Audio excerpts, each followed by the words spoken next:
छगन भुजबळ म्हणतात हे डोक्यावर घेण्याचा प्रकार सुरू आहे या सरकारचा.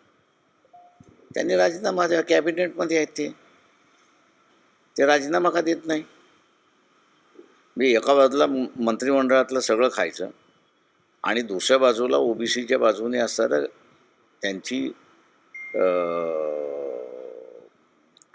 कन्सर्न आहे, हे बरोबर आहे, पण त्याला कुठंतरी शार्पनेस येण्यासाठी देवेंद्र फडणवीस छगन भुजबळ यांनी आपला राजीनामा ओबीसीसाठी फेकून द्यावा.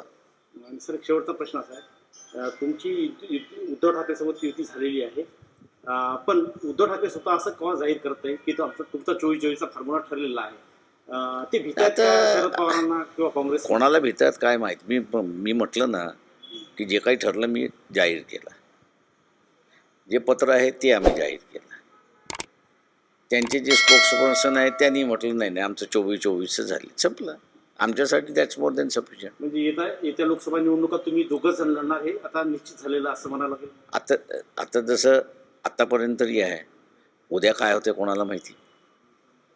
पण ते तसं ठरलं तर येत्या काळात जे विधानसभाच्या निवडणूक आहेत त्याच्यामध्ये विधानसभेच्या निवडणुकीमध्ये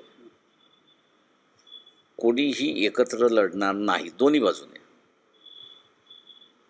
अजित पवार सुद्धा वेगळं लढतील, BJP सुद्धा वेगळं लढेल, एकनाथ शिंदे सुद्धा वेगळे लढतील आणि महाविकास आघाडीतले सुद्धा वेगळे लढतील. तेव्हा विधानसभेमध्ये युती होईल ही अशक्य बाब आहे. आपली होईल शिवसेनेसोबत उद्धव ठाकरे. मी तुम्हाला काय म्हणालं, ती अशक्य बाब आहे.